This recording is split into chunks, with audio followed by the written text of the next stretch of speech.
Hello everyone, I hope आप सभी अच्छे होंगे एंड आपकी प्रिपरेशन अच्छी चल रही होगी। सो आज के इस वीडियो में हम डिस्कस करेंगे about pinnacle reasoning book review. And जब भी एक बच्चा प्रिपरेशन स्टार्ट करता है तो उसके माइंड में बहुत सारे क्वेश्चंस होते हैं और सबसे बड़ा क्वेश्चन होता है बुक लिस्ट को, कि हम कौन सी बुक को फॉलो करें। और जब आप बुक को सिलेक्ट करते हैं तो आपको उसके फीचर्स पता होने चाहिए ताकि आप एक तरीके से अपनी पढ़ाई कर सकें। तो पिनेकल का जो बुक्स हैं आजकल वो बहुत ज़्यादा ट्रेंडिंग है, लाइमलाइट है। एंड आज हम पिनेकल बुक की जो रीजनिंग वाली बुक है उसको रिव्यू करने वाले हैं। सारे जो भी उसके अमेजिंग इंटरेस्टिंग फीचर्स है उसको वन बाय वन हम डिस्कस करेंगे। First thing that I like about this book is self preparation module.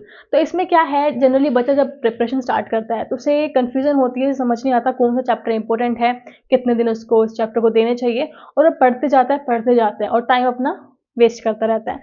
लेकिन एक अच्छी बात यहाँ पे है कि जितने भी चैप्टर्स है रीजनिंग के उनका इन्होंने 90 डेज का एक सेल्फ प्रिपरेशन मॉड्यूल ये फॉर्म में इन्होंने बुक को बनाया है, जिसमें इन्होंने मेंशन किया हुआ है कि अगर एनालॉजी है तो उसको आपको अगर डे 1 टू डे 7 में उसको फिनिश करना है।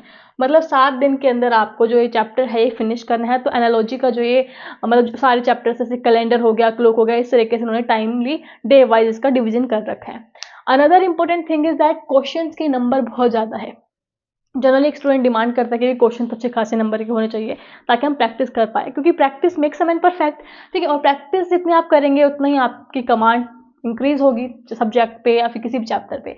तो जो भी आपका लेटेस्ट एडिशन है, दैट इज 6th एडिशन जो इस बुक का है, उसमें 7200 TCS PYQ क्वेश्चंस हैं। और एक अच्छी बात ये है यहाँ की कि जितने भी क्वेश्चंस हैं वो सारे PYQ बेस्ड है। कोई भी मॉक टेस्ट इन्होंने क्वेश्चंस नहीं लेके इकट्ठे कर रखे जस्ट दिखाने के लिए कि हमारी बुक में इतने क्वेश्चंस हैं। सारे क्वेश्चंस एसएससी के एग्जाम के PYQ हैं, चाहे वो MTS में आए हों या फिर CHSL में आए हो, CGL में आए हों, स्टीनो में आए हों, इन्हीं सारे एग्जाम्स में आए हैं। PYQ बेस्ड चीजें हैं, तो ये बहुत अच्छी बात है, क्योंकि जब भी आप किसी एग्जाम की तैयारी करते हैं तो PYQ एनालिसिस बहुत जरूरी होती है, क्योंकि आगे जो आने वाले एग्जाम्स है उनमें वही उस टाइप के क्वेश्चन से आते हैं।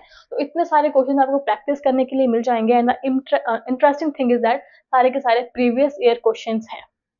उसके बाद चैप्टर वाइज है, ओके, ईयर वाइज है एंड चैप्टर वाइज है, दोनों चीजें हैं। फॉर एग्जाम्पल यहाँ पे मैं एनालॉजी एग्जाम्पल देके समझाती हूँ। तो सबसे पहले कोई बच्चा है, कोई चैप्टर पढ़ना स्टार्ट करता है तो उसको कुछ ना कुछ फैक्ट्स होते हैं, कुछ शॉर्ट ट्रिक्स होती हैं।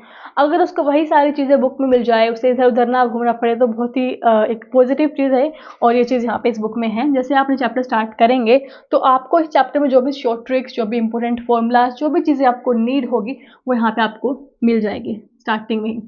ठीक है, उसके बाद नेक्स्ट चीज़ ये है कि जनरली जब हम कुछ बच्चे ऐसे होते हैं जो वर्किंग होते हैं या फिर कॉलेज के साथ प्रिपरेशन कर रहे होते हैं, टाइम मैनेजमेंट थोड़ी दिक्कत आ जाती है। तो यहाँ पे एक वैरायटी क्वेश्चंस करके एक आपको सेगमेंट दिया हुआ है जो कि इसे काफ़ी इंटरेस्टिंग बनाता है। इस बुक को वैरायटी क्वेश्चंस का सेगमेंट है। मतलब ये कि कई बार क्या होता है ना कि हम, जैसे कि मैं 2024 का सीजल के पेपर सोल्व कर रही हूँ, तो उसमें ऐसा होता है कि सेम तरीके के 10 क्वेश्चन आ जाते हैं। ठीक है, और मैंने सपोज कि 50 तक क्वेश्चन मैंने सोल्व कर लिए, बाकी क्वेश्चंस मैं सोल्व कर ही नहीं पाई। ओके, और एग्जाम में एक ऐसा क्वेश्चन आ गया जो कि 50 क्वेश्चंस में से था ही नहीं कवर, तो हमें मेरे क्वेश्चन सोल्व करने का कुछ फायदा नहीं हुआ। तो वैरायटी क्वेश्चंस का जो सेगमेंट है उसकी इंपॉर्टेंट बात ये है कि इसमें डिफरेंट वैरायटी ऑफ क्वेश्चंस है और वो क्वेश्चंस रिपीट नहीं हो रहे हैं। मतलब कि वैरायटी क्वेश्चंस आपने कर लिए तो इसका मतलब ये है कि जितने भी वैरायटी के क्वेश्चन आए हैं एग्जाम से वो आपने सारे कवर कर लिए। रिपीटेशन ऑफ क्वेश्चंस नहीं होता है इसमें, कंसेप्ट्स और डिफरेंट टाइप्स ऑफ क्वेश्चंस को कवर किया जाता है। ठीक है, तो वैरायटी क्वेश्चंस में अगर आपने 50 से 50 क्वेश्चंस कर लिए, मतलब आपने सारी वैरायटी को, सारे डिफरेंट टाइप को कवर कर लिया है, तो ये एक अच्छी बात इस सेगमेंट की इसमें है। उसके बाद बेसिक्स आपके हो गए। उसके बाद आपके आते हैं वैरायटी क्वेश्चंस। उसके बाद आपके आते हैं year wise questions and exam wise questions. मतलब कि जैसे कि आपको 2019 से 2024 तक के आपको सारे जितने एसएससी के एग्जाम्स हैं उनके PYQ क्वेश्चंस मिल जाएंगे। एंड जो भी आपको क्वेश्चंस मिलेंगे वो एग्जाम वाइज ही मिलेंगे और ईयर वाइज ही मिलेंगे। फॉर एग्जांपल सबसे पहले आपको जब एनालॉजी आप करेंगे तो आपको यहाँ पे SSC CGL 2024 टायर फर्स्ट के क्वेश्चंस मिलेंगे। देन आपको टायर सेकंड के मिलेंगे, मतलब अभी हुआ नहीं है, मैं जस्ट एग्जांपल दे रही हूँ। ठीक है, यहाँ पे आप 23 लिख लो, फिर आप बोलोगे कि ठीक है टायर सेकंड के मिलेंगे। उसके बाद CHSL टायर फर्स्ट के मिलेंगे। ठीक है, फिर टायर सेकंड के मिलेंगे। ओके, ऐसे आपको MTS के मिलेंगे, स्टीनो के मिलेंगे। जब 2023 के सारे खत्म हो जाएंगे फिर 2022 के स्टार्ट हो जाएंगे, फिर 21 के स्टार्ट हो जाएंगे, ऐसे बहुत सारे मतलब ईयर वाइज और year wise and exam wise division है।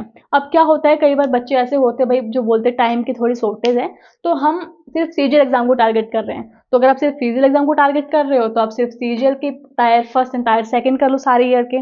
अगर आप सीएचएसएल भी कर रहे हो तो आप सीएचएसएल की भी कर लो। अगर आप सिर्फ एमटीएस की कर रहे हो तो आप सिर्फ ओनली एमटीएस की कर जाओ, क्योंकि एग्जाम का लेवल भी डिफरेंट डिफरेंट होता है। तो अगर बस टाइम की कमी है तो आप उस पर्टिकुलर एग्जाम को भी कर सकते हो, ठीक है। अगर आपके पास बहुत सारा टाइम है तो सारे क्वेश्चन करके जाओ। टाइम की कमी है, किसी सिर्फ स्टीनो का एग्जाम दे रहे हो तो सिर्फ स्टीनो के क्वेश्चन कर जाओ। तो मतलब कहने का मतलब ये है कि year wise and exam wise भी क्वेश्चन आपको गिवन है।